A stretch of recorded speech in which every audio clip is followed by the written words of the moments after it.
Fala galerinha, tudo na paz? Eu sou o professor Marcos e hoje estaremos aqui juntos no Química Mais para tecer os comentários e resolver a nossa prova do Enem em 2020. Tivemos no total aí em torno de 17 questões que tratavam e exigiam da gente os conhecimentos químicos necessários para o desenvolver das questões. De maneira predominante, a parte ambiental e a parte tecnológica serviu de embasamento e de contextualização para a abordagem das questões nos mais variados assuntos. Então vamos começar aqui a nossa resolução de nossa prova. Eu vou seguir aqui, meus amigos, o esquema, a ordem das questões do caderno azul, beleza? As questões, obviamente, são as mesmas, independente da cor, mas a numeração que vai aparecer para você são correspondentes ao caderno azul, tranquilo? Então vamos lá, a questão de número 1, a questão de número 92 diz assim pra gente, ó. A enorme quantidade de resíduos gerados pelo consumo crescente da sociedade traz para a humanidade uma preocupação socioambiental, em especial pela quantidade de lixo produzido. Além da reciclagem e do reuso, pode-se melhorar ainda mais a qualidade de vida, substituindo polímeros convencionais por polímeros biodegradáveis. Lembre que polímeros são macromoléculas, né? Estruturas que apresentam uma grande quantidade de carbono em sua composição. E esses materiais, eles demandam muito tempo para se decompor na natureza devido ao tamanho. Um dos fatores é devido ao seu grande tamanho de cadeia carbônica. E aí ele vai dizer, ó, sobre esses polímeros biodegradáveis. Esses polímeros têm grandes vantagens socioambientais em relação aos convencionais, por quê? Meus amigos, a gente lembra com certa facilidade aqui que os polímeros convencionais, vamos citar aqui um exemplo clássico, as sacolas plásticas tradicionais do supermercado, elas demandam muito tempo para se decompor no meio ambiente, né? Campanhas socioeducativas, né, incentivam as pessoas ao descarte adequado desses materiais. Não é muito lembrar, né, que vez ou outra a gente consegue ver na internet, na televisão, cenas como, por exemplo, animais marinhos que acabam se deparando com esse tipo de material em alto mar, né, na praia, e acabam tendo dificuldade, alguns chegam até a morrer. Então, esses tipos de materiais aí, eles têm como característica um alto impacto ambiental devido ao seu grande tempo que leva para que ele seja decomposto. E os polímeros biodegradáveis, como o próprio nome já diz, a natureza vai conseguir com uma certa facilidade, relativamente, conseguir degradar esses compostos num tempo muito menor. Para citar mais uma vez o exemplo das sacolas do supermercado, né? Campanhas também incentivam as pessoas a utilizar sacolas biodegradáveis, como por exemplo as sacolas feitas de amido de milho, que é um material de muito baixo custo e que se degrada mais facilmente no meio ambiente. Ele não vai permanecer 70, 80, 120 anos para se decompor. Então isso daí facilita na hora de você fazer não só o processo de reciclagem, mas também ajuda o meio ambiente no que diz respeito à sua poluição. Então, procurando algo aqui que seja parecido com esse tipo de raciocínio, nós encontramos aqui com uma certa facilidade a letra D de dado, em que diz que esses polímeros biodegradáveis, ó, eles são degradados em um tempo bastante menor do que os convencionais, belezinha? Então, uma questão aí que trata de uma dinâmica ambiental, vamos dizer assim, que é bem pertinente da gente observar no nosso dia a dia em noticiários e afins, beleza? Uma questão relativamente fácil aí que nós nos deparamos. Questão de número 94, vamos dar uma passada aqui por química orgânica no sentido mais teórico da coisa. Ele diz assim, ó, um microempresário do ramo de cosméticos, utiliza óleos essenciais e quer produzir um creme com fragrância de rosas. O principal componente do óleo de rosas tem cadeia poliinsaturada e hidroxila em carbono terminal. Pessoal, o que é hidroxila, hein? Hidroxila é o grupo OH, ok? Que está presente em um monte de função orgânica. E quando ele fala aqui carbono terminal, ele está se referindo a um carbono de quê? A um carbono de extremidade. Se a gente for um pouquinho mais além, todo carbono de extremidade é um carbono primário, é um carbono que está ligado a no máximo um carbono. Então ele quer desenvolver um tipo de óleo essencial em que a sua molécula tem como característica ser poliinsaturada. Insaturada, lembre, é uma ligação dupla ou tripla entre carbonos. Se a cadeia é poliinsaturada, então significa dizer que ele quer mais de uma insaturação, duas ou mais. Sei que esse nome poli pode nos remeter a várias, né? Mas esse conceito aí é um pouco relativo. Hidroxila, grupo H, e a hidroxila, como já falei, tem que estar no carbono da extremidade, que ele se refere aqui a carbono terminal. O catálogo dos óleos essenciais apresenta para a escolha da essência estas estruturas químicas. Então ele traz 5 estruturas aqui. Qual substância o empresário deverá utilizar? Vamos pelo mais simples. Vamos pegar aqui as cadeias insaturadas. Onde que eu tenho cadeia insaturada aqui, meus amigos? Eu tenho cadeia insaturada aqui, ó. Observe que eu tenho a presença de ligações duplas entre carbonos. Aqui eu só tenho a presença de uma insaturação, portanto eu não tenho uma estrutura 2 poliinsaturada, então eu já posso desconsiderar da minha análise. A estrutura 3 não tem nenhuma insaturação, também descarto da minha análise. Estrutura 4 aqui, ó. A estrutura 4 você pode não estar visualizando aí diretamente nenhum tipo de ligação dupla ou tripla, mas ele tem essa bolinha, esse círculozinho aqui dentro do ciclo aqui de carbonos, que representa o quê? A aromaticidade, as ligações π em ressonância umas com as outras. De uma maneira direta, você vai ter aqui as ligações duplas alternadas com as simples. Então, de fato, você tem uma estrutura 4 com insaturações, ela é poliinsaturada. E a estrutura de número 5 também apresenta aqui duas insaturações. Então, só em analisar as insaturações, já eliminei a 2 e a estrutura de número 3. Ao analisar aqui essa parada da hidroxila, o que é que nós temos, pessoal? Muito cuidado porque ele colocou aí uma dupla, vamos dizer assim, interpretação. Você pode olhar para isso daqui, por exemplo, ó, olhar para essa estruturazinha aqui, CHO, e achar que aqui você tem uma hidroxila. Olha aqui o H e o O, o grupo H. Na verdade, se você observar bem, deixa eu despoluir aqui, não existe possibilidade desse carbono aqui, ó, não existe possibilidade desse carbono estar ligado com a hidroxila porque ficariam faltando duas ligações nele. Isso daqui, na verdade, meus amigos, é o conjuntinho de átomos de um grupo que é denominado aldoxila.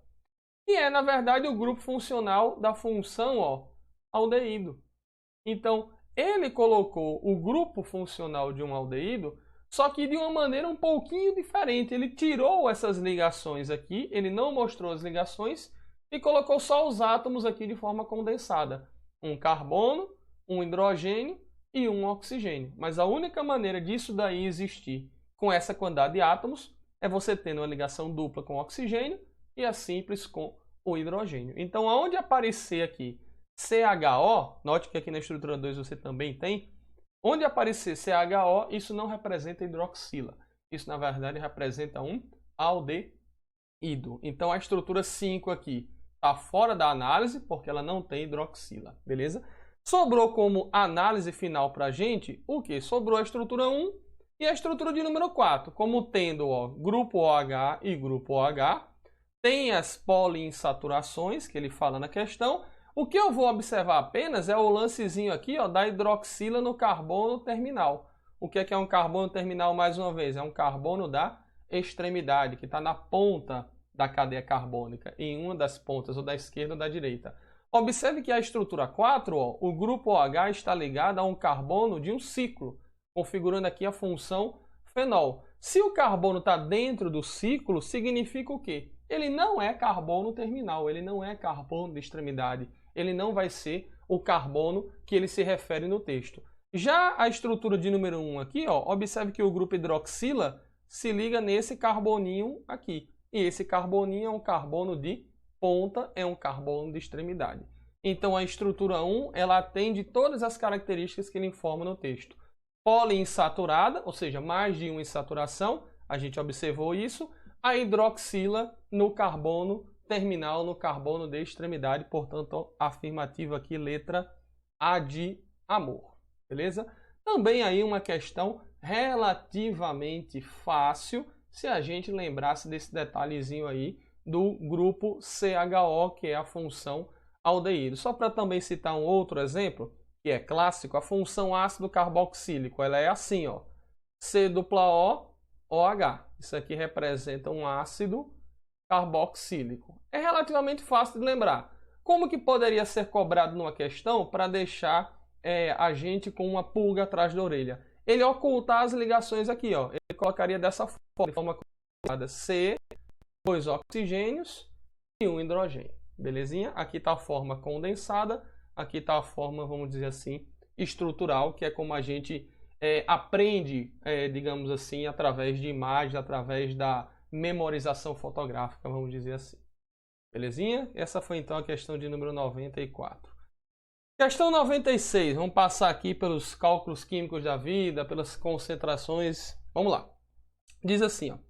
A sacarose ou invertase é uma enzima que atua no intestino humano hidrolisando o disacarídeo sacarose nos monossacarídeos glicose e frutose.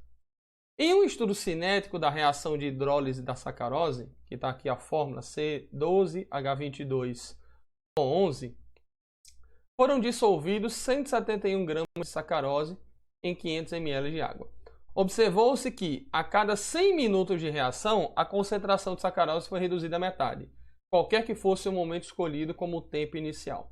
Está aqui as massas molares dos elementos, hidrogênio, carbono e oxigênio, e ele vai trazer aqui no comando, ó, qual é a concentração de sacarose depois de 400 minutos do início da reação de hidrólise. Então, primeiro, o que ele quer calcular aqui é concentração. Observe que todos os dados aqui, ó, todas as unidades de concentração, ó, estão em mol por litro, o que designa o quê? Concentração molar. E concentração molar a gente calcula como, meus amigos? Número de mol dividido pelo volume em litro, ok? É a chamada concentração molar ou molaridade. Então, primeiro, o que eu tenho aqui de maneira direta para fazer esse cálculo de concentração é a massa de sacarose que ele usou lá no início da reação, 171 gramas. Se eu tenho massa, eu posso transformar essa quantidade em massa para número de mol. Como é que eu faço isso? Vamos fazer por regra de 3. A fórmula da sacarose está aqui. Eu vou precisar da massa molar para fazer essa conversão. Massa molar, bem direto aqui, não tem mistério, né? Você vai pegar cada atomicidade aqui e multiplicar pela respectiva massa molar do elemento, né? 12 carbonos vezes a massa dele, que é 12. 22 hidrogênios vezes a massa dele, que é 1. 11 oxigênios vezes a massa dele, que é 16. Quando você fizer isso aí tudo, a massa molar da sacarose vai dar isso daqui, ó, 342 gramas por mol. Pela massa molar, a gente tira que tipo de raciocínio, galera? Que 1 mol de sacarose tem 342 gramas. Como ele utilizou 171, então 171 gramas vai estar para o número de mol X, regra de 3 simples. Eu também poderia usar a formulinha do número de mol, né? Massa sobre massa molar, o raciocínio é o mesmo, o valor, obviamente, é o mesmo. Quando a gente fizer aqui, ó, 171 é a metade de 342, então o X aqui vai ser a metade de 1. Então você vai ter meio mol aqui como resposta, beleza? Cheguei no número de mol. Vamos fazer o que agora? Vamos calcular a concentração nesse momento inicial da reação aí. Vou usar essa formulazinha aqui, ó. Então, a concentração molar, a gente usa o M aqui como representação. Concentração molar, mais uma vez, número de mol dividido pelo volume em litro. Número de mol que eu acabei de descobrir, 0,5 mol. E o volume foi 500 ml de água, né? 500 ml de água em litro, 0,5 litros. 0,5 dividido por 0,5, isso aqui vai dar 1 mol por litro, que a gente pode representar assim, 1 molar, 1 M. Essa, então, é a concentração o quê? É a concentração inicial. Por que eu me refiro a isso? Porque ele deixou bem claro aqui no finalzinho do texto que a cada 100 minutos a concentração da glicose, da sacarose, perdão, é reduzida à metade, né? O que ele está trabalhando aí de maneira... Ele não está falando esse termo, mas o que ele está falando aí, galera, é que o tempo de meia-vida da sacarose nessa reação é de 100 minutos, né? No ensino médio, geralmente a gente trabalha o tempo de meia-vida relacionado à química nuclear, relacionado à radioatividade, amostras que liberam a radiação de maneira espontânea. Mas aqui a gente pode utilizar, na verdade, o conceito de tempo de meia-vida em qualquer outra parte da química. Claro que aqui não haverá liberação de radiação, não se trata de uma amostra radioativa, Mas o conceito de tempo de meia-vida ele é universal, né? Repito, ele não colocou esse termo direto na questão, nem a gente precisava lembrar, porque ele deu todos os mecanismos aqui suficientes para a gente desenvolver o raciocínio. E como é que a gente faz agora? A gente segue o que ele colocou aqui, ó. A cada 100 minutos, essa quantidade aqui vai reduzindo a metade. Ele quer saber, ao fim de 400 minutos, qual que vai ser a concentração resultante, a concentração que vai restar. Então, eu faço o quê? Ó? Parto de 1 mol por litro.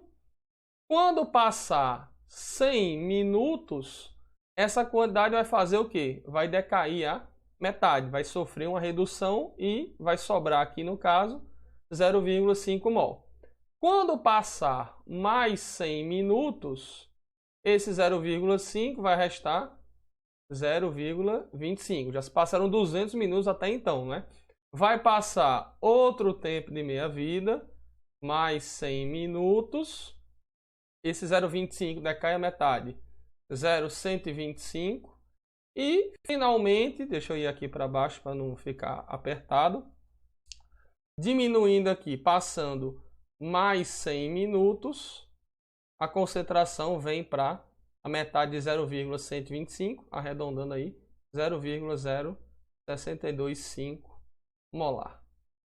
Ou seja, passaram 4 vezes 100 minutos, totalizando os 400 minutos que ele indicou para a gente no comando da questão, ok? Tá tudo em notação científica, não é? Leva a vírgula 2 casas para a direita, vai ficar 6,25. Eu aumentei o número, diminuo na potência. Andei 2 casas, o expoente menos 2. Essa então é a nossa concentração molar, dá para ver aí, não é? Você tem isso na letra B de balão.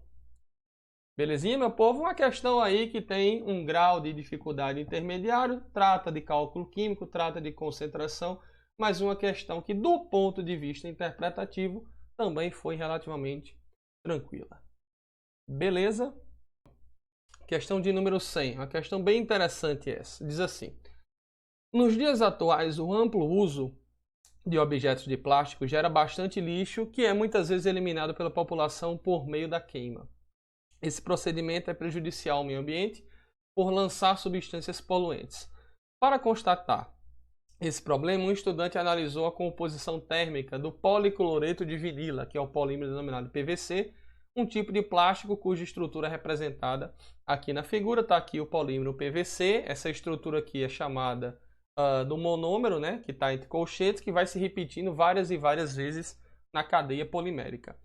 Para realizar esse experimento, o estudante colocou uma amostra de filme de PVC em um tubo de ensaio e o aqueceu, promovendo a decomposição térmica. Houve a liberação majoritária de um gás, olha a característica, de um gás diatômico heteronuclear. Galera, o que é gás? Primeiro, obviamente, terceiro estado da matéria, né? Diatômico significa o quê? Que você vai ter 2 átomos, um ligado ao outro. Não sei se é com ligação simples, dupla ou tripla. Não interessa para mim saber ainda.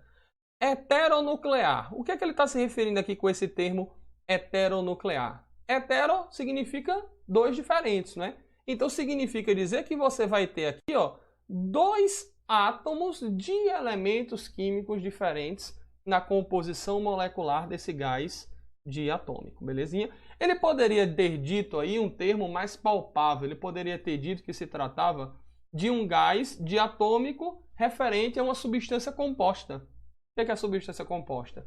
Substância que apresenta, no mínimo, 2 elementos químicos diferentes na sua composição. Mas ele preferiu usar esse termo aí um pouco mais sofisticado, heteronuclear, mas nada de outro mundo em relação à parte interpretativa, não é? Então eu já sei que o meu gás aqui, ó, ele vai ser uma molequinha desse tipo aqui, ó, genérica, claro, átomo do elemento A se ligando a átomo do elemento B. Somente em analisar isso daí, ele vai perguntar aqui, ó, se você vir para o comando da questão, qual foi o gás liberado majoritariamente na decomposição térmica desse plástico. Eu já elimino aqui a letra A, elimino a letra B e elimino também a letra D, porque a letra A e B são substâncias diatômicas, né? Só que são substâncias diatômicas mononucleares. Aqui você tem H ligado a H.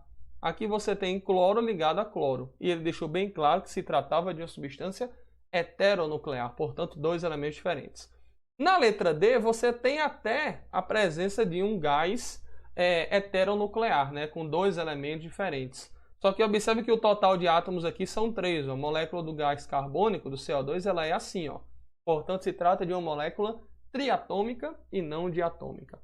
Então, só em analisar essa besteirinha aí, a gente já eliminou 60% das alternativas, ficando ou com a letra C ou com a letra E. Vamos ler o resto aqui, ó, que ainda tem mais. Ele vai dizer, esse gás, quando borbulhado em solução alcalina, galera, o que é solução alcalina, hein? Solução alcalina é uma solução básica, de caráter básico. Solução alcalina diluída, contendo indicador ácido-base, alterou a cor da solução. Então, ele foi borbulhado numa solução básica, né? E através da presença de um indicador, observou-se a mudança de coloração. Significa dizer o quê? Houve ali, portanto, uma reação de neutralização. Essa reação de neutralização só pode ter sido provocada pelo quê? Por uma neutralização ácido-base. A solução básica foi consumida, foi neutralizada pelo gás, que agora eu sei é de caráter ácido. Então, essa informação aí é de grande importância para eu acertadamente vir aqui na letra E e observar que a letra E, ó, HCl, a gente lembra dessa molécula de HCl como sendo o ácido clorídrico. Só que ele só é o ácido clorídrico quando ele está dissolvido, quando ele está em meio aquoso, não é? Quando você tem o HCl sem estar em meio aquoso, o HCl ele é, na verdade, cloreto de hidrogênio. Ele é um gás. E na presença de água, ele se transforma, vamos dizer assim, no ácido clorídrico, HCl aquoso, liberando H+ e Cl-. Belezinha? Por que não pode ser aqui o CO? O CO, ele é um óxido, né, considerado neutro. A gente acabou de ver uma questão em que nós vimos lá que o CO2 ele era um óxido ácido, não era? Reagia com a água para formar o ácido carbônico. Se fosse o CO2, o nosso gás em questão, ele conseguiria relativamente neutralizar a substância alcalina também. Mas eu não marco o CO2 porque ele não é a molécula diatômica que a questão se refere. O CO, embora ele seja um óxido de carbono, ele não é considerado um óxido ácido. Ele não tem as mesmas características químicas do CO2, belezinha? Ele é considerado um óxido de caráter neutro. Tranquilo? Então a letra E é a letra que apresenta todas as exigências, vamos dizer assim, dessa substância gasosa. Ele ainda colocou aqui no finalzinho da questão, e a gente nem precisaria ir até ele, ele diz assim, ó, além disso, em contato com uma solução aquosa de carbonato de sódio, liberou gás carbônico. Ou seja, quando você tem, deixa eu apagar aqui, quando você tem o HCl, ele na presença do carbonato de sódio, mencionado lá no finalzinho do texto, ele provocará aqui uma reação que nós chamamos de reação de dupla troca para a formação de um eletrólito fraco. O hidrogênio troca de lugar com o sódio, você vai ter aqui a formação de e inclusive também trocam formando aqui o NaCl. Esse ácido carbônico aqui, ele é uma substância instável. Ele é uma substância estável e ele se compõe em água e CO2. O CO2 é o gás que ele fala aqui, que essa reação liberou, que é o gás carbônico. A gente não precisaria ter ido tão longe para já concluir que se tratava do HCl, do cloreto de hidrogênio, o nosso gás referendado lá. Beleza? Você tem então aí a letra E como resposta correta. Vamos lá, vamos para a próxima questão aqui, ó, questão 102. Talvez das 17 que a gente teve no Enem de 2020, essa talvez tenha sido a mais, não vamos dizer difícil, mas é a que exigia um conhecimento mais aprofundado dentre os assuntos de química. Ele vai dizer assim, ó, a obtenção de óleos vegetais, de maneira geral, passa pelas seguintes etapas descritas no quadro. Ele separou aqui, de maneira geral, em 2 etapas, ó. A preparação da matéria-prima, que envolve aqui, ó, seleção de grãos, e aí o que é que acontece? Separação de sujidades mais grossas. Descascamento, separação de polpa e casca, trituração, rompimento dos tecidos e das paredes das células. E o cozimento, o aumento da permeabilidade das membranas celulares. Aí vem a parte da extração do óleo bruto, no referido óleo vegetal. Você tem aqui o processo de prensagem, em que acontece a remoção parcial do óleo. Você tem o processo de extração, em que o óleo bruto ele vai ser obtido em sua totalidade junto com o hexano. E tem a parte final da destilação, em que envolve a separação do óleo do solvente. Qual das subetapas do processo é realizada em função apenas da polaridade das substâncias? Quando ele fala realizada em função da polaridade, ele está perguntando, galera, qual das etapas ocorre apenas e tão somente apenas devido ao critério da polaridade. E para que a polaridade possa fazer alguma diferença físico-química na interação, na formação ou na obtenção de qualquer substância, de qualquer amostra, é necessário que a gente lembre da regrinha de ouro da química, né? Que regrinha é essa? Semelhante dissolve semelhante. Ou igual dissolve igual. O que é que isso daqui quer dizer em palavras um pouco mais científicas? Quer dizer que substâncias de caráter apolar só vão se dissolver, só vão se misturar, só vão interagir com substâncias também de caráter apolar. E substâncias polares só também interagem com substâncias também polares. Semelhante dissolve semelhante. Então eu vou ter que entender aqui em qual dos processos está ocorrendo uma interação de semelhante com semelhante. Todo esse processo aí, ele tem como finalidade o quê, galera? Obter um óleo vegetal, não é? Os óleos, de uma maneira geral, eles são substâncias o quê? Polares ou apolares? Quimicamente falando, biologicamente falando, os óleos lá são triacilglicerídeos, são triésteres, né? Derivado de ácidos graxos, que apresentam cadeias carbônicas, né? Cadeias de carbono e hidrogênio muito longas, muito compridas. E quanto maior o tamanho da cadeia carbônica, quanto maior o teor de carbono na cadeia, mais apolar é a substância química. Se a gente não quisesse ir por esse meio, vamos fazer aqui uma comparação didática interessante. O óleo que a gente tem em casa, o óleo de cozinha ou o óleo de azeite, ele se dissolve em água? O que é que você acha? Não, ele não se dissolve em água, né? A água a gente sabe que é polar. Se os óleos que a gente tem em casa não se dissolvem em água, então é porque óleo e água não são semelhantes. A água é polar, o óleo então é apolar, beleza?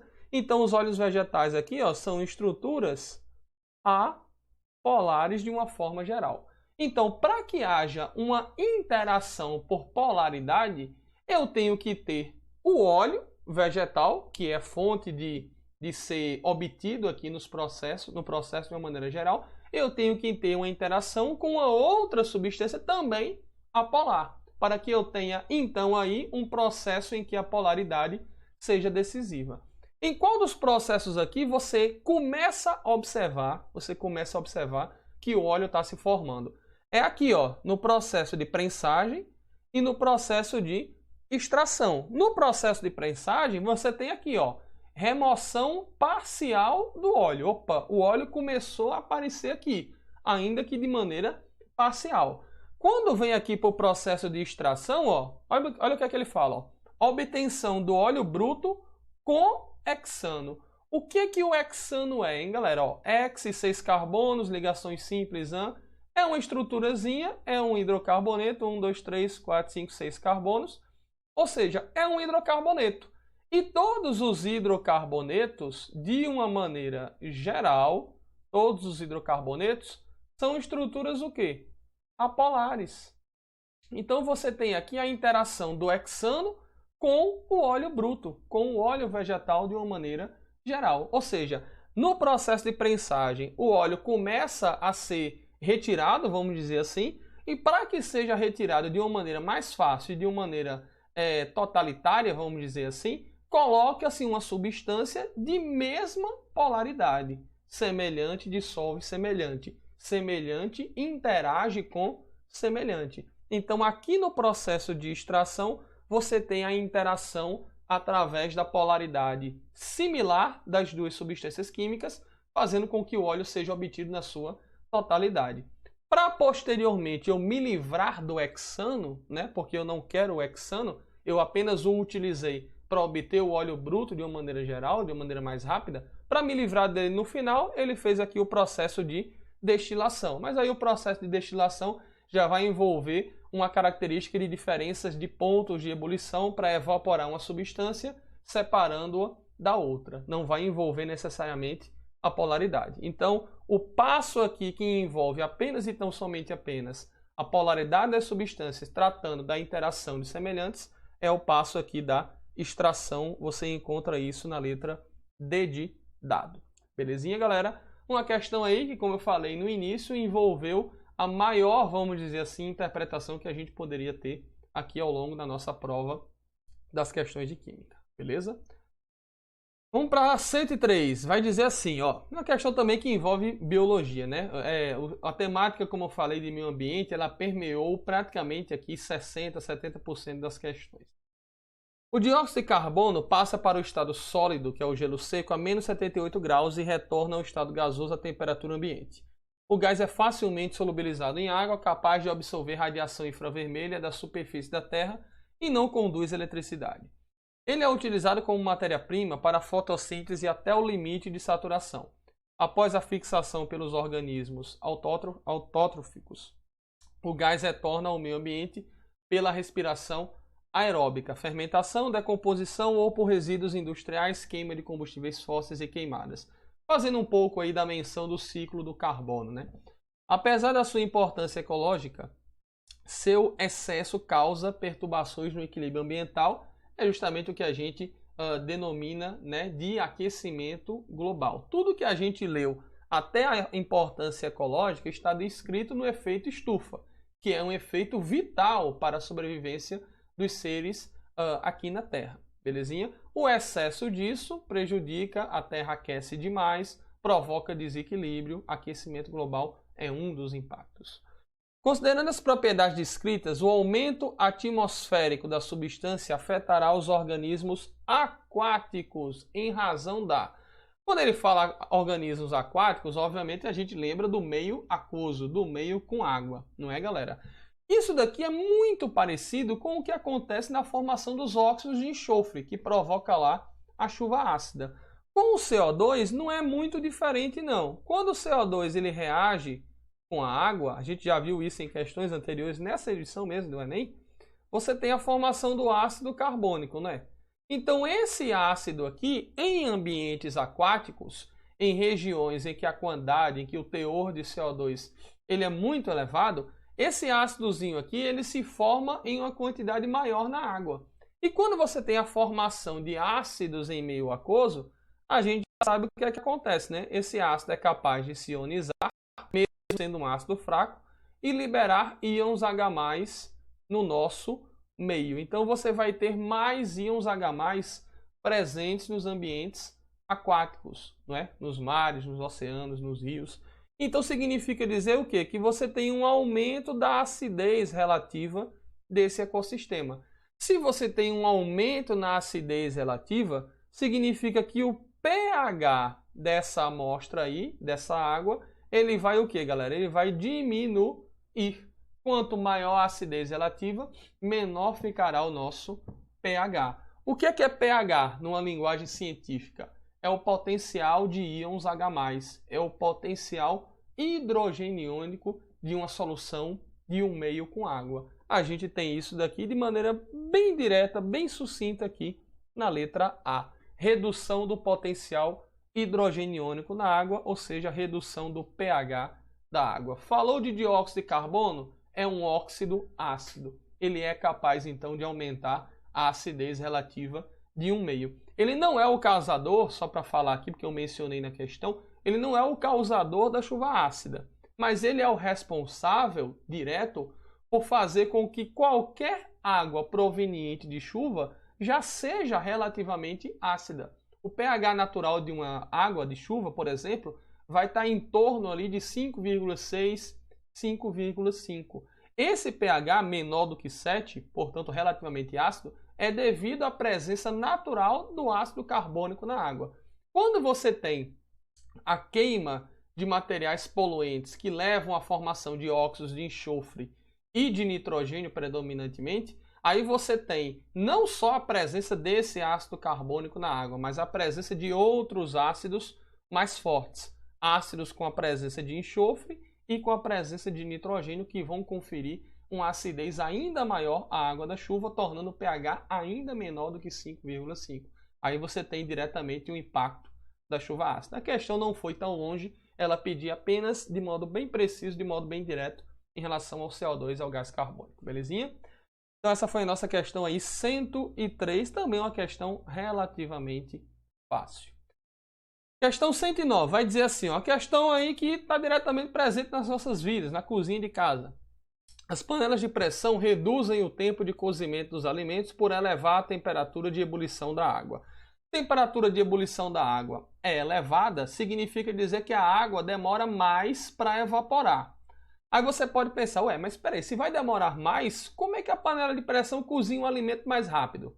Porque para o alimento cozinhar, ele precisa de água, ele precisa estar em contato com a água, né? A água precisa estar quente para que o alimento cozinhe. Se por acaso a água evaporar rapidamente, não vai restar água líquida ali na panela para que o alimento possa cozinhar. E aí, ao invés de ele cozinhar, ele vai queimar, não é? Então a panela de pressão prolonga a vaporização, vamos dizer assim, faz com que a água entre em ebulição de maneira mais demorada, fazendo então, consequentemente, com que a água permaneça ali líquida por mais tempo, e aí o alimento cozinha de maneira mais rápida, beleza? Ele vai continuar. Os usuários conhecedores do utensílio normalmente abaixam a intensidade do fogo em panelas de pressão após essas iniciarem a saída dos vapores. Saída do vapor significa que a água finalmente começou a entrar em processo de ebulição. Ao abaixar o fogo, reduz-se a chama, pois assim evita-se. Galerinha, se a água já está entrando no estado de ebulição, já está soltando os vapores, significa que já alcançou-se o ponto de ebulição que já foi aumentado devido ao uso da panela de pressão. Então, o fato de você colocar ali mais ou menos calor, calor esse que é resultado da combustão do gás de cozinha com o oxigênio comburente, o fato de você colocar mais ou menos calor não vai mudar em nada a situação da ebulição da água que já começou. Então aqui, ó, o que é que você tem? Por que que vai se reduzir aqui a chama? Para evitar o quê? Vamos ler aqui todas. Letra A, aumento da pressão interna e os riscos de explosão. Não, falso, porque ali a panela de pressão já tem a chaminé que faz com que a pressão interna seja, vamos dizer assim, controlada, evitando os riscos de explosão. Dilatação da panela, tem nada a ver. Perda da qualidade nutritiva do alimento, também nada a ver. Deformação da borracha da vedação, nada a ver também. E letra E, consumo de gás desnecessário. Ora, se pouco importa a quantidade de calor que vai estar presente ali, a partir do momento da ebulição da água, significa o quê? Pouco adianta se eu colocar a chama com mais intensidade. Eu não vou acelerar ainda mais o processo, porque ele já chegou no seu final, vamos dizer assim. Então, a pessoa que tem essa informação, ela diminui a intensidade da chama, porque não é mais necessário gastar-se ali gás de maneira direta, porque, repito, a ebulição já foi alcançada. Então, letra aqui que responde adequadamente à indagação é a letra E, evitar o consumo de gás desnecessário, beleza? Também uma questão aí considerada com um nível de dificuldade bastante simples, né? Uma questão de fácil interpretação e que o próprio senso comum, vamos dizer assim, mostra isso pra gente. Questão 110, ó. Olha que interessante essa 110 ela é. A nanotecnologia pode ser caracterizada quando os compostos estão na ordem de bilionésimos de milímetros, como na utilização de nanomateriais catalíticos nos processos industriais. O uso desses materiais aumenta a eficiência da produção, consome menos energia e gera menores quantidades de resíduos. O sucesso dessa aplicação tecnológica muitas vezes está relacionado ao aumento da velocidade da reação química envolvida. Falou de velocidade de reação química, a gente logo lembra dos fatores cinéticos que podem alterar a velocidade de reação química, não é? Concentração, temperatura, superfície de contato, pressão, luz, estado físico de reagente, catalisador. O êxito da aplicação dessa tecnologia é por causa da realização de reações químicas que ocorrem em condições de... Galerinha, ele falou aqui em cima, ó, que os compostos, as substâncias químicas, macroscopicamente, elas vão estar na ordem de milionésimos de milímetros. Significa o que então? As partículas reagentes, vamos dizer assim, vão estar muito pequenininhas, vão estar trituradinhas. Isso daqui é a chave para a gente entender a questão. Vamos usar um exemplo mais prático do dia a dia? Vamos pensar num comprimido efervescente. Esse exemplo aqui é o clássico que a gente usa nas aulas de cinética química. Quando você despeja, por exemplo, você tem 1 grama aqui de um comprimido efervescente qualquer. Quando você despeja ele em água, né, ele vai se desmanchando, tal, vai formando gás carbônico lá, vai formando a liberação daquele gás e ele efervesce. Se você pegar o mesmo comprimido, o mesmo 1 grama de comprimido, e triturar ele antes de jogar as partes na água, você vai ver que essa efervescência ela vai ser muito maior.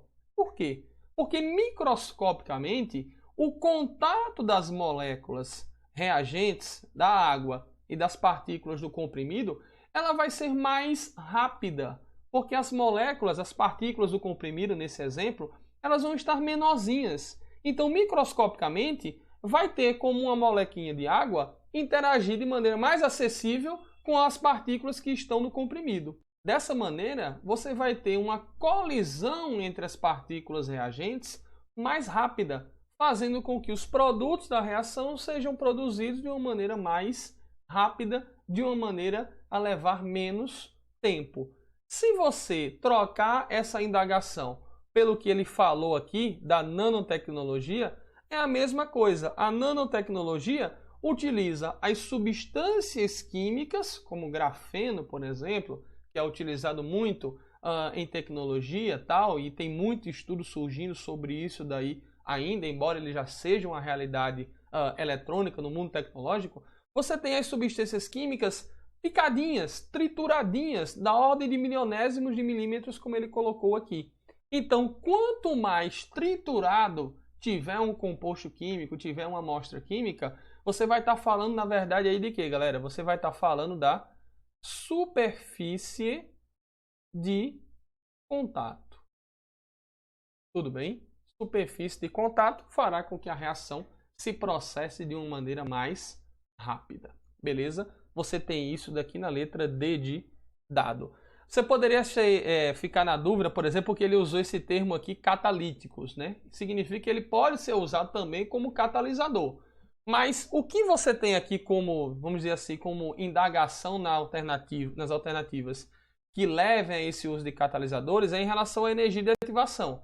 A gente lembra que o catalisador tem como função diminuir a energia de ativação e não aumentar a energia de ativação. Então essa letra E aqui, ela não poderia ser marcada jamais, belezinha? O que causou essa confusão foi o nome catalíticos, mas esse nome catalíticos é apenas para dizer que esses materiais podem ser usados como processos que envolvem ali catalisadores, beleza? Mas as reações em que eles estão presentes acontecem mais rápida devido à superfície de contato que é maior e que está referendada aí pelos milionésimos de milímetros que ele coloca no texto. Beleza? Então, letra D de dado é a nossa resposta. Uma questão aí também que é considerada relativamente fácil, questão aí de cinética química. Questão 112, questão de equilíbrio químico. Vamos ler ela. Diz assim, ó, para garantir que produtos eletrônicos estejam armazenados de forma adequada antes da venda, algumas empresas utilizam cartões indicadores de umidade nas embalagens desses produtos. Alguns desses cartões contêm um sal de cobalto que muda de cor em presença de água de acordo com a equação química. Então você observa aqui, ó, você tem aqui o salzinho de cobalto, o cloreto de cobalto, certo? Que se manifesta na cor azul, que quando ele reage aqui com água, observa que ele consegue absorver essas moléculas de água, formando o sal, vamos dizer assim, hidratado, que se apresentará na coloração rosa, certo? Essa reação aqui tem ΔH negativo. É importante a gente dizer também, note que é um processo em equilíbrio, uma reação reversível. E toda reação reversível, na verdade, são duas reações dentro de um processo só. A reação de ida e a reação de volta, belezinha? O ΔH da reação aqui, que é menor do que zero, configurando um processo exotérmico, o ΔH da reação faz sempre menção, faz sempre referência à reação direta. Então significa dizer que a reação direta aqui vai ser exotérmica, ou seja, a reação que forma o produto é exotérmica, e a reação que desloca para o reagente, a reação que forma o reagente, ela terá característica contrária, será endotérmica. Aí vamos para o comando da questão. Diz assim, ó, como você procederia para reutilizar num curto intervalo de tempo um cartão que já estivesse com a coloração rosa? Galera, quando ele fala em reutilizar um cartão que está com a coloração rosa, significa o quê? Ora, se o cartão está rosa e eu quero utilizar, então significa dizer que eu quero que ele fique com a outra cor. E qual que é a outra cor possível aí? A coloração azul, que é a coloração do cloreto de cobalto sem a presença de moléculas de água. Então, no contexto geral aqui, o cartão estava armazenado, ambiente úmido por certo, absorveu água, ficou rosa. Então eu quero fazer com que esse cartão volte a ter a coloração inicial dele, volte a ter a coloração azul. Então essa é a ideia que o texto quer que a gente exprima. Se eu quero que o cartão volte a ter a coloração azul e ele está presente no equilíbrio químico, eu quero que essa reação aqui, ó, seja deslocada para onde? Para a esquerda. Eu quero que ele seja deslocado para a esquerda. Quais são os fatores que podem deslocar, podem perturbar o equilíbrio e, consequentemente, de acordo com o princípio de Le Chatelier, fazer com que a reação seja deslocada? Mudança nas concentrações dos participantes, mudança na pressão total da reação e mudança na temperatura da reação. Vamos ver aqui cada afirmativa. Letra A. Resfriaria no congelador. Resfriar significa o quê? Diminuir a temperatura. E o efeito da temperatura, quando você diminui a temperatura de um processo em equilíbrio, a reação vai ser deslocada para onde, galera? Ela é deslocada para o lado exotérmico. Qual que é o lado exotérmico aqui? É o lado do produto ou do reagente, hein? É o lado aqui, ó. Reação exo é reação direta, de acordo com o ΔH, como a gente comentou. Então, se eu diminuir a temperatura, a reação vai deslocar para o produto. Vai formar mais aqui do salzinho hidratado. Vai intensificar mais a coloração rosa. Se eu quero reutilizar o cartão que está rosa, eu não quero que ele fique rosa ou quero que aumente a intensidade rosa. Eu quero que ele fique azul. Então, diminuir a temperatura não é a sugestão mais indicada. Borrifaria, letra B. Ó. Borrifaria com spray de água. Eu estaria fazendo com que a quantidade de água aqui, ó, concentração de água, fosse elevada. Os vapores de água fossem elevados. Quando eu aumento o teor, quando eu aumento a concentração de um participante, né? A gente lembra lá o que? Aumento da concentração, desloca para o lado oposto. Então, se eu aumentar a quantidade de água aqui, ó, a reação vai deslocar para a direita, para o lado oposto da água. Vai intensificar a coloração rosa. Eu também não quero isso. Letra C. Envolveria com papel alumínio. Não faria a menor diferença aqui, nem do ponto de vista de concentração, nem de temperatura e nem de pressão.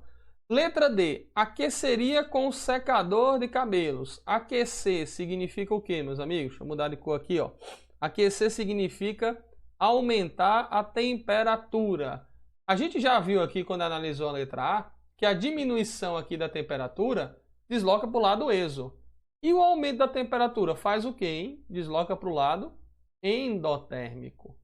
E o lado endotérmico é justamente o lado O que aponta para o reagente. Então, se eu aumento a temperatura, a reação desloca para o lado endo, que neste caso é o lado para o reagente, formando assim a coloração azul. Dessa maneira, eu conseguiria voltar o cartão a ter a coloração azulada e possibilitaria o seu reuso. Beleza? Letra D de dado, então, nossa resposta. A questão aí de equilíbrio químico, que é um assunto que tem a sua dificuldade, vamos dizer assim, relativa, mas é um tópico de deslocamento de equilíbrio químico que já é um pouco batido da gente, um pouco clássico, né? Vamos classificar essa questão aqui com um nível intermediário de dificuldade, beleza? Questão 120 aqui, ó, questão aqui de estequiometria. Nossa amiga estequiometria aqui aparecendo na prova de maneira bem clássica. Diz assim a questão, ó. O crescimento da frota de veículos em circulação no mundo tem levado à busca e desenvolvimento de tecnologias que permitam minimizar emissões de poluentes atmosféricos. O uso de veículos elétricos é uma das propostas mais propagandeadas por serem de emissão zero, né? Emissão zero de carbono, emissão zero de CO2. Podemos comparar a emissão de carbono na forma de CO2, massa molar 44 gramas por mol, para os dois tipos de carros, a combustão e elétrico. Considere que os veículos tradicionais a combustão, movidos a etanol, tem massa molar 46, massa molar é só para fazer aquela transformação de mol para massa, massa para mol. Os combustíveis como o etanol emitem uma média de 2,6 mol de CO2 por quilômetro rodado. E os elétricos emitem o equivalente a 0,45 mol de CO2 por quilômetro rodado, considerando as emissões na geração e transmissão de eletricidade. Não na combustão do combustível, porque vai ser elétrico. A reação de combustão do etanol pode ser considerada pela equação. Ele deu aqui a reação de combustão do etanolzinho, já balanceado, já tudo pronto para a gente. Aí ele vem, ó, a quantidade equivalente de etanol economizada em quilograma com o uso do veículo elétrico nesse trajeto é. Então o que ele quer saber aqui, meus amigos, é quanto de etanol eu consigo economizar quando eu comparo um combustível movido a etanol e um combustível movido a eletricidade, carros elétricos. Se liga só, o combustível movido a etanol, ele libera 2,6 mol de CO2 por quilômetro. Já o combustível elétrico libera bem menos, 0,45 mol de CO2 por quilômetro. Essa diferença aí vai me dar quanto, hein? 2,6 menos 0,45. Isso aqui vai me dar 2,15 mol, né? 2,15 mol de CO2 por quilômetro. Então, essa é a diferença de CO2, certo? Vou botar aqui. Essa é a diferença de CO2, ok? Que está envolvido aí na dinâmica desses dois veículos completamente diferentes em relação à geração de energia.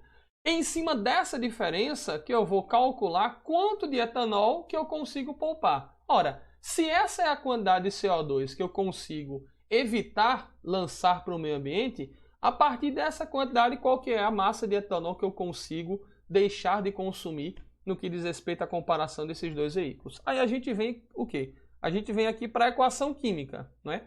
Vamos para a equação química para trabalhar com o conceito de proporção estequiométrica.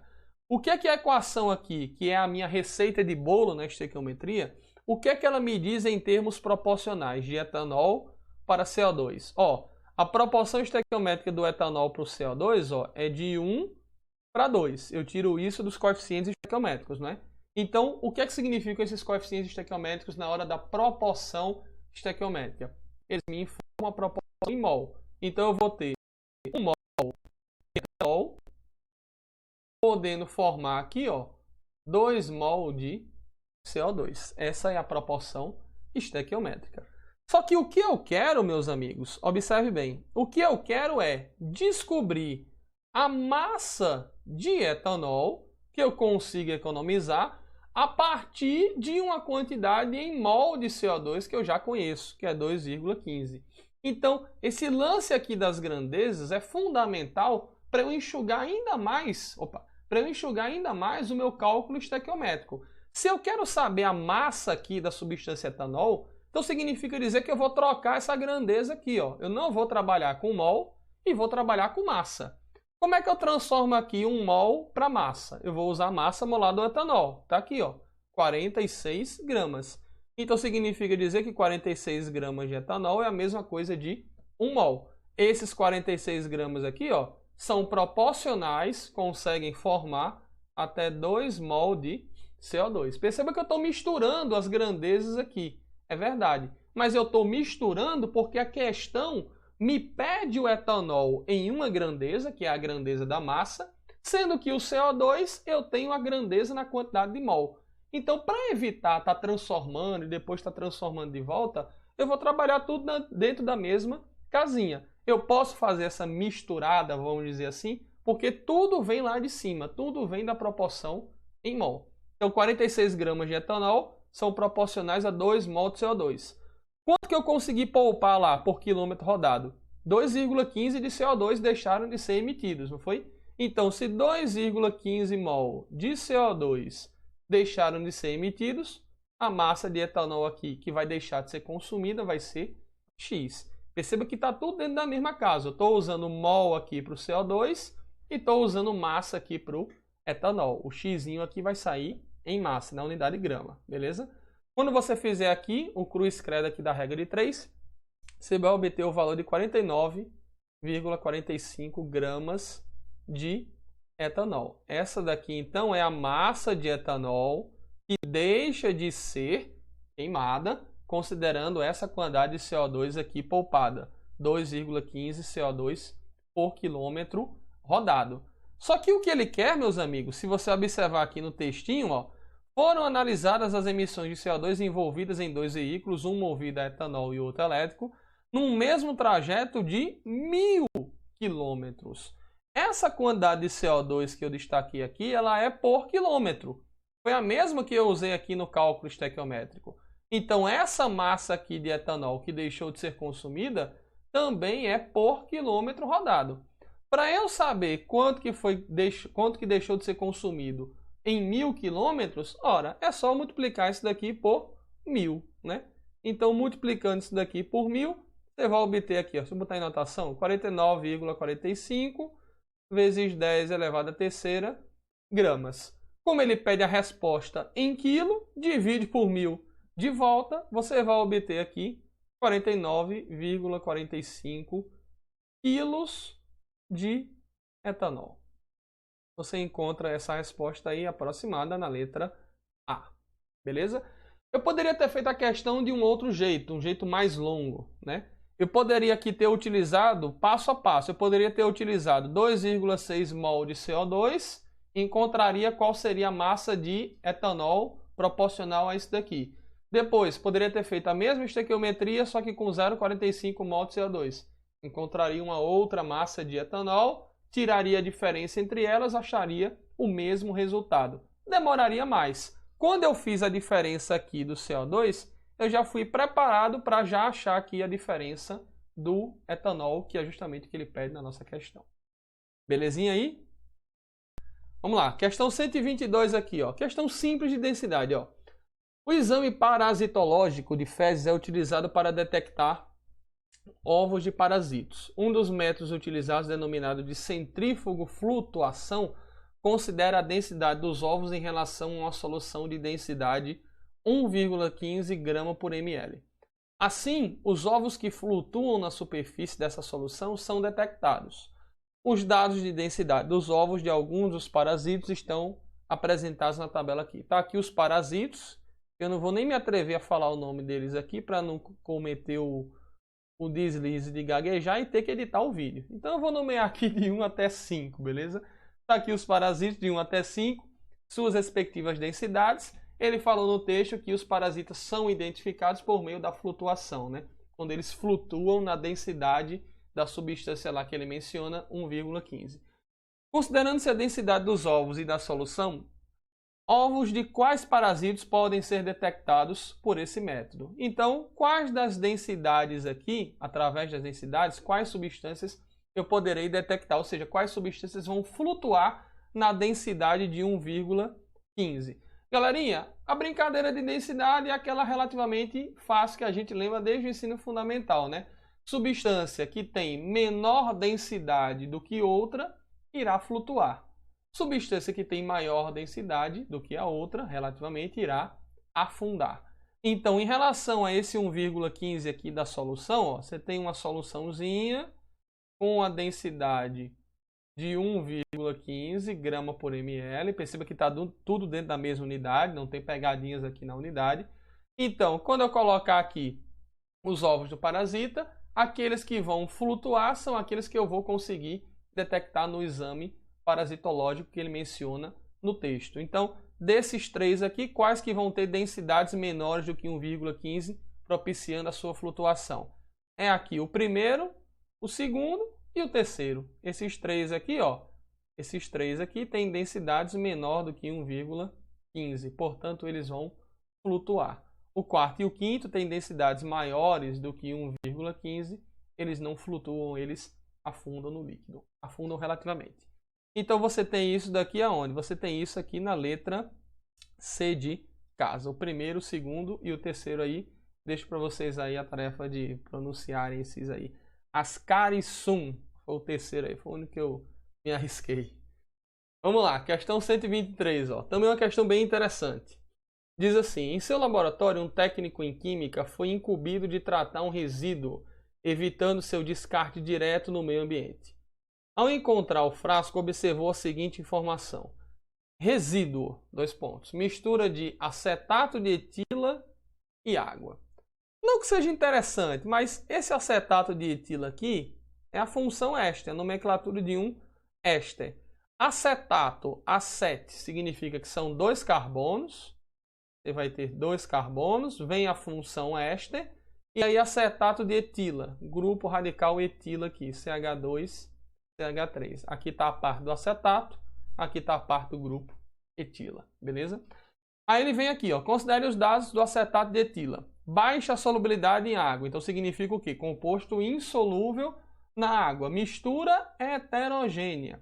Será que essa mistura heterogênea é uma mistura heterogênea só do líquido, líquido? Vai ser o quê? Massa específica, 0,9 gramas por centímetro cúbico. Massa específica, galera, é a mesma coisa, ó, de densidade. Densidade e massa específica é a mesma coisa. Temperatura de fusão, menos 83, então significa dizer que sólido dificilmente ele vai estar, já que ele está realizando um experimento no laboratório, né? Supõe-se então temperatura ambiente. E pressão de vapor maior do que a água. Pressão de vapor maior que a água, galera, significa que ele solta mais vapores do que a água. Ele, portanto, é mais volátil do que a água. E uma substância mais volátil relativamente do que a outra, significa que ele tem um ponto de ebulição mais baixo do que ela.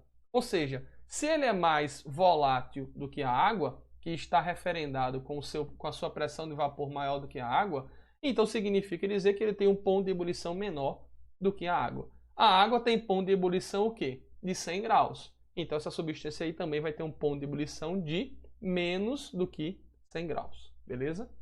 Ou seja, com isso daqui a gente praticamente comprova que se trata de uma substância líquida a temperatura ambiente. Porque se ela não pode ser sólida, não é? Gasosa que ela não vai ser, já que você tem aqui resíduo. Então, indicação aqui de que o nosso acetato de etila é uma substância líquida, portanto você vai ter essa configuração aqui, ó. Você tem o recipientezinho, né? A água, onde que vai estar a água? Vai estar em cima ou vai estar embaixo? A densidade da água, a gente lembra que ela é 1 grama por ml, ou 1 grama por centímetro cúbico. Como ele tem densidade um pouquinho menor do que a água, então o acetato de etila fica por cima e a água fica aqui embaixo, formando aqui então uma mistura heterogênea.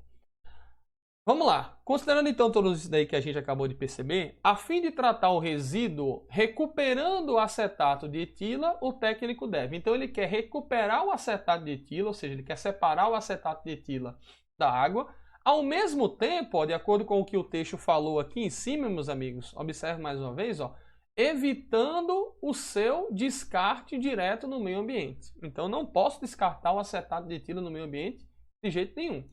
Vamos ver aqui o que é que ele traz. Olha só, ele diz na letra A: evaporar o acetato de etila sem alterar o conteúdo de água. Ora, se eu quero evitar o descarte do acetato de etila no meio ambiente, eu vou deixar ele evaporar? Totalmente incoerente, né? Letra A, fora. Letra B, filtrar a mistura utilizando um funil comum e um papel de filtro. Filtrar é para misturas heterogêneas, ó, misturas heterogêneas que envolvem o quê? Um sólido e um líquido. E aqui você tem a presença de 2 líquidos. A filtração, então, não seria aqui pertinente de maneira nenhuma. Falso. Letra C. Realizar uma destilação simples para separar a água do acetato de etila. A destilação simples, ela mais uma vez, ó, você tem aqui um equívoco de processo de separação. Ela é para processos, para misturas homogêneas, preferencialmente entre sólido e líquido, já que o ponto de ebulição deles tende a ser muito discrepante, muito distinto, muito diferente. Você consegue vaporizar, ebulir uma substância, geralmente a água, com mais facilidade do que a outra. Então, não se trata aqui de destilação simples, nem muito menos a fracionada. Falso. Letra D. Proceder a uma centrífuga proceder a uma centrífuga da mistura para remover o acetato de etila.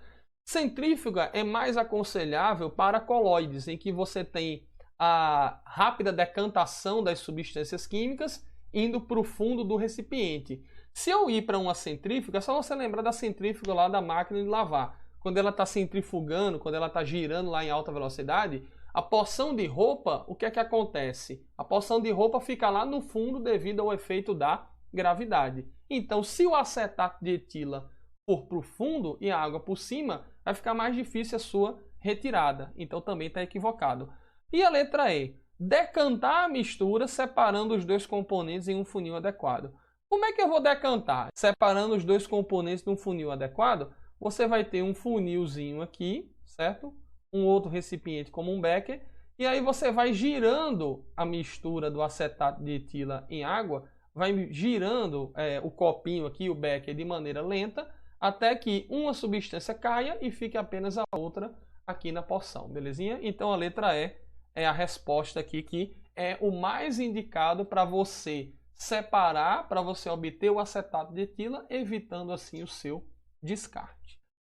Então essa foi a nossa questão em 123, vamos para a próxima aqui, ó, 124. Diz assim, ó: em 2011, uma falha no processo de perfuração realizado por uma empresa petrolífera ocasionou o derramamento de petróleo na bacia hidrográfica de Campos, no Rio de Janeiro.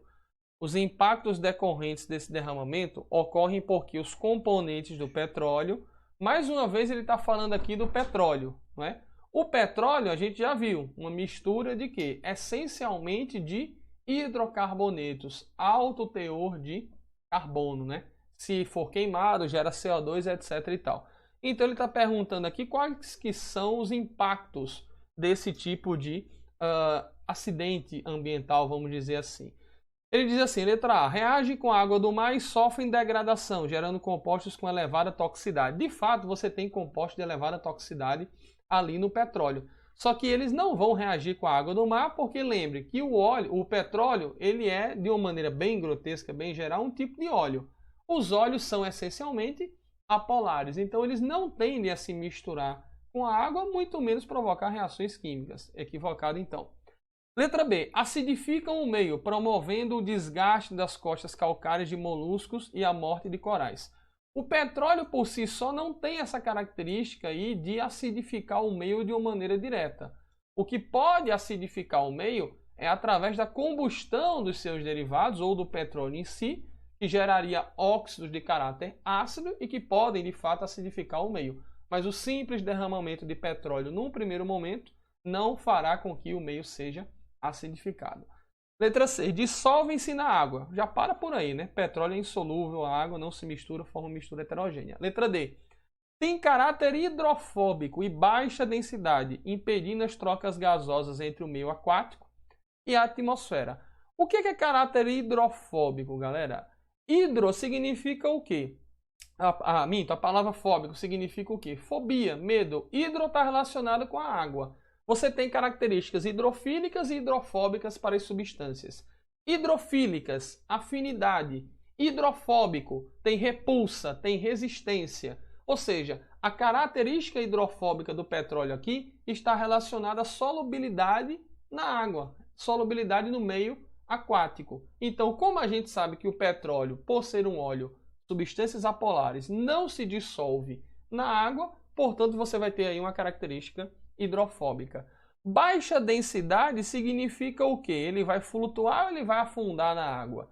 Quando você vê na televisão ou então na internet, quando você vê manchas de óleo sobre a água do mar, você consegue ver elas claramente a olho nu, fica aquela mancha lá escura. Se ele afundasse, ele fosse para o fundo lá da bacia, do mar, da região ali do oceano, você não conseguiria ver a mancha tão claramente, concorda com isso? Então significa dizer que o petróleo ele flutua na água. Se ele flutua na água é porque ele tem densidade menor do que a água. E essa densidade menor do que a água faz com que o petróleo fique sobrenadante ali na água, impedindo justamente que os gases que estão dissolvidos na água consigam entrar em equilíbrio com a parte atmosférica, impedindo assim as trocas gasosas que ele menciona aqui na letra D, que é a nossa resposta correta, beleza? A letra E fala de cadeia carbônica pequena, O petróleo ele tem de tudo, desde cadeias carbônicas pequenas até cadeias carbônicas gigantes, com mais de 40, 50, 60 átomos de carbono, beleza? Então, letra D de dado é a nossa resposta aí da nossa questão 124. A próxima questão vai dizer assim, ó, sobre radioatividade. Ó. Embora a energia nuclear possa ser utilizada para fins pacíficos, recentes conflitos geopolíticos têm trazido preocupação em várias partes do planeta e estimulando discussões visando o combate ao uso de armas de destruição em massa. Além do potencial destrutivo da bomba atômica, uma grande preocupação associada ao emprego deste artefato bélico é a poeira radioativa deixada após a bomba ser detonada. Qual é o processo envolvido na detonação dessa bomba? Pessoal, de uma maneira bem geral, os processos que envolvem grandes quantidades de energia de fins nucleares, né, são os processos de fissão e os processos de fusão nuclear. A fissão envolve o quê? Envolve a quebra de um núcleo grande, enquanto que a fusão envolve a formação de um núcleo pequenininho. Nos dois processos, você vai ter grandes liberações de energia, na fissão e na fusão, embora na fusão seja bem maior a energia liberada. A fusão depende de uma maneira direta, né? Você tem lá as fusões que ocorrem no Sol, em altas pressões e temperaturas. Os átomos de hidrogênio ficam o tempo todo se colidindo, conseguem se fundir para formar átomos de hélio e, consequentemente, liberar grande quantidade de energia, que é a radiação eletromagnética, a radiação gama, que chega aqui para a gente na forma de luz solar, vamos dizer assim.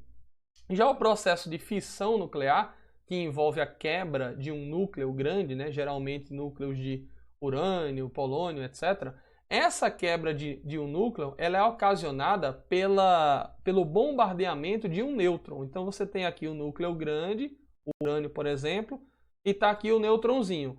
Quando o nêutron se choca com o núcleo de urânio a alta velocidade, né, no acelerador de nêutrons, você tem a quebra desse núcleo aqui, forma-se dois novos núcleos menores, ocorre a liberação de 3 novos nêutrons ou 2 novos nêutrons e a liberação da energia, beleza? No processo que a gente denomina de fissão, que é uma reação em cadeia devido à formação de mais e mais nêutrons, beleza? Essa aplicação aqui da fissão, ela acontece tanto nas usinas nucleares como nas bombas atômicas. As bombas atômicas são movidas, vamos dizer assim, à base de fissão nuclear. O processo radioativo que acontece é um processo de fissão. Já a fusão nuclear, eu já dei o exemplo lá do Sol, né? Mas ele está presente de maneira maior, vamos dizer assim, na bomba H, que é a bomba de hidrogênio, que é uma bomba tão potente que só para dar início a ela, eu preciso de uma bomba atômica para provocar o seu início da reação química. Belezinha? Então, o processo que está por trás dessa bomba aqui, você procurando isso nas alternativas, você encontra aqui na letra A. Fissão nuclear do urânio provocada por nêutrons, uma aplicação bem direta aí da radioatividade, ok? Vamos lá, vamos para a próxima questão aqui, ó. Questão 131, diz assim pra gente. A química verde é um ramo da química que emprega o desenvolvimento de processos eficientes que transformem a maior parte do reagente em produto, de forma mais rápida e seletiva, que utilizem poucos reagentes, que produzam somente o produto desejado, evitando a formação de coprodutos e que utilizem solventes não agressivos ao meio ambiente. Ele está detalhando aí, então, um dos exemplos de processos químicos embasados pela química verde. Assim, as indústrias contornariam problemas relacionados à poluição ambiental e ao desperdício de água e energia. O perfil de um processo que segue todos os princípios desse ramo da química pode ser representado por... Está aqui algumas equações genéricas, né, representando reações químicas, e algumas informações aqui pertinentes ao lado. Então vamos lá. Ele diz aqui, meus amigos, vamos selecionar aqui o que é relevante aqui para a gente. Ele quer um processo que tenha uma rota mais rápida e seletiva. Utilizem poucos reagentes, produzindo somente o produto desejado, certo? Evitando, portanto, intermediários, né, que ele chama aqui de coprodutos. Coprodutos são substâncias intermediárias. Elas se formam na reação química, mas elas logo são consumidas pela mesma. E utilizem solventes não agressivos ao meio ambiente. Então vamos lá. Se ele quer poucos reagentes, vamos começar por essa ideia aqui. Aqui na letra A você tem 3 reagentes, na letra B, na letra C, na letra D e na letra E você tem 2 reagentes. Então a letra A já está fora aqui somente por trazer uma quantidade de reagentes relativamente maior. E também por dizer que ocorre em altas pressões. Se eu quero uma rota mais rápida e seletiva, realizar uma reação química em altas pressões já não é dos instrumentos, digamos assim, mais seletivos, mais rápidos. Letra B. A letra B traz o quê? Traz 2 reagentes, beleza? Formando 2 produtos. Só que ele diz que essa reação é fortemente endotérmica. O que significa endotérmica, galera? Significa que essa reação aqui, ela absorve calor, absorve energia na forma de calor. Se ela é fortemente endotérmica, então é porque ela absorve muito calor. Significa dizer que para a reação acontecer, ela precisa absorver calor. E quem é que vai fornecer esse calor? Nós, o mundo externo. Nós é que temos que fornecer a energia para que a reação possa absorvê-la. E eu quero realizar um processo que evite o desperdício não só de água, mas de energia. Então, como essa reação aqui ela precisa de muita energia para ser realizada, né? Precisa de muita energia para ser absorvida, ela vai estar infringindo aí um dos pontos do desperdício aqui de energia. Então a letra B também está fora. Letra D, letra C de casa, minto. Você tem o uso de 2 reagentes, formação de um produto, ok? Mas ele diz que a reação acontece com o uso de solvente orgânico. Solvente orgânico, em sua imensa maioria, são solventes tóxicos, né? E como eu quero poupar o meio ambiente, não agredir demais o meio ambiente, ele coloca aqui, solventes não agressivos. Os solventes orgânicos, eles apresentam o quê? Carbono. Apresentam teores de carbono. E os teores de carbono, na presença lá no meio ambiente de maneira solta, pode trazer, a gente sabe, uma série de impactos ambientais. Além da toxicidade, que alguns apresentam, ainda tem os danos ambientais derivados aí recorrentes do uso de carbono. Então também não devo marcar essa alternativa. Na letra D aqui, se você observar, você tem 2 reagentes, mas aí ele forma um produto, esse produto logo forma outro e depois forma esses daqui. Na verdade, minto. Você tem a formação dessa substância C e essa substância C forma o D e o E. Essa substância C aqui é justamente o nosso coproduto, é o intermediário. Observe aqui que ele é produzido na reação, olha a setinha aqui indicando o produto, e logo depois dele tem uma outra setinha. Então significa dizer que o C se forma e logo depois ele é consumido para formar outras coisas. Então é uma rota indireta na reação química. Para eu formar os produtos lá no final, vai demorar mais, eu vou ter que passar por substâncias intermediárias. E é justamente isso que ele não quer aqui quando ele fala da rapidez e da seletividade, além de tentar não formar os coprodutos aqui. Então a letra D também falsa. E a letra E, que foi o que sobrou para a gente, né? Perceba, 2 reagentes, um produto formado de maneira bem direta. Ele ainda diz que a reação acontece com um catalisador contendo um metal não tóxico. Então ele nem vai agredir o meio ambiente devido à não toxicidade desse catalisador. E o catalisador, de uma maneira geral, faz o que com a reação? Diminui a energia de ativação, aumentando assim a sua velocidade, tornando ela mais rápida e mais seletiva ainda. Tudo, então, que o princípio da química verde sugere, então, letra E de elefante para a gente aí nessa questão, beleza? E a nossa última questão aqui, galera, questão 132, diz assim, mega espetáculos com queima de grande quantidade de fogos de artifício em festas de final de ano são muito comuns no Brasil. Após a queima, grande quantidade de material particulado permanece suspensa no ar. Entre os resíduos encontram-se compostos de sódio, potássio, bário, cálcio, que são esses 4 aí, são os responsáveis de uma maneira geral pela cor, né, pelos fogos de artifício na coloração diversificada. Mas também eu vou ter a presença de chumbo, antimônio, cromo, além do perclorato e gases como dióxido de enxofre e nitrogênio, né, dióxido de nitrogênio e de enxofre respectivamente. Esses espetáculos promovem riscos ambientais por quê, galera? Vou chamar a atenção só de 2 coisas aqui. Você tem a liberação aqui de chumbo, que é um metal extremamente tóxico. é chamado de metal pesado, assim como o antimônio, assim como o crômio, mas o chumbo em si é um material extremamente tóxico. Está presente em cadeias alimentares aí que chega até o homem e que pode provocar, em alguns casos, intoxicações graves. E esses gases aqui, como o dióxido de nitrogênio e de enxofre, que na presença de vapores de água que a gente tem naturalmente na atmosfera, provocam o impacto da chuva ácida. Então eles são considerados assim poluentes. Então, qual afirmativa nós vamos ter aqui, pessoal? Que trate dessa problemática aí de uma maneira bastante direta, da toxicidade em relação ao chumbo e os seus metais pesados e em relação à parte poluente referida pelos óxidos de nitrogênio e de enxofre. Você encontra isso daqui na letra D de dado. Olha como ele é bem direto. Ó. Os produtos da queima contêm metais pesados e gases tóxicos que resultam em poluição atmosférica, como eu já comentei aqui da chuva ácida devido à presença dos óxidos de nitrogênio e de enxofre. Beleza, meus amigos? Galera, então essa foi a nossa aula com os comentários e a resolução das questões do Enem de 2020. Espero que vocês tenham gostado. Lembre-se de se inscrever no nosso canal, curta a nossa página no Instagram. Um grande abraço a todos, fiquem com Deus e até a próxima. Valeu, valeu, tchau, tchau.